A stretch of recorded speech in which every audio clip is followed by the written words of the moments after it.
Lesson 1. The Basics of the Islam Religion. Produced by Mansoureh Shobeyri. Translated by Shobeyri. And English voiced by Seyed Hossein. The basic matters of religion in the field of belief are divided into 5 sections. 1. Accepting that there is only one God. Learning about God's attributes. 2. Knowing God's justice. 3. Knowledge of the prophets. 4. Knowing the infallible imams after the prophets. 5. Life after death, heaven and hell. The scholars have agreed that learning these 5 principles is an obligation for every Muslim. Why should we learn about the Islamic faith?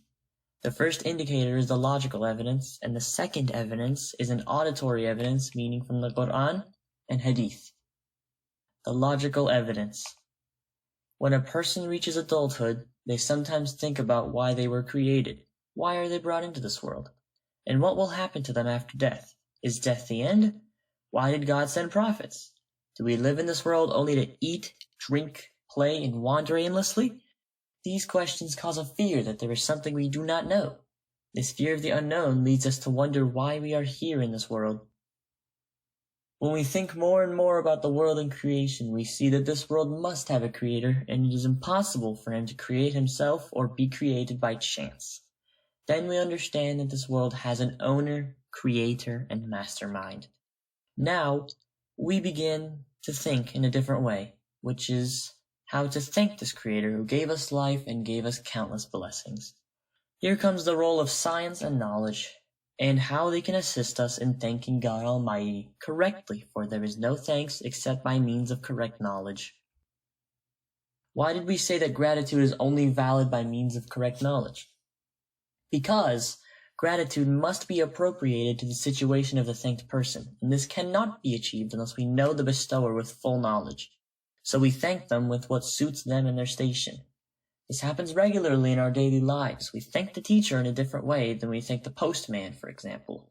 And we thank our parents in a way that benefits them, completely different from how we thank our friends at school. The auditory evidence of the necessity of knowing God. The evidence here are many, but this from the Quran should be more than enough proof. God Almighty says, فَاعْلَمْ أَنَّهُ لَا إِلَهَ إِلَّا اللَّهِ. Know that there is no God but God Almighty. I did not create the jinn and mankind except that they should worship me. وَمَا خَلَقْتُ الْجِنَّ وَالْإِنسَ إِلَّا لِيَعْبُدُونَ. The word worship here is often misunderstood. Worship is the contemplation and knowledge of God in a correct way. God does not need our worship because he is independent of his servants. Rather, we need God in order to reach perfection. From this, we understand that there must be a creator for this world, and that there is a purpose behind the human creation. If one is sane, then one must search for the purpose of which they were created. The direction of one's life must always be towards that goal.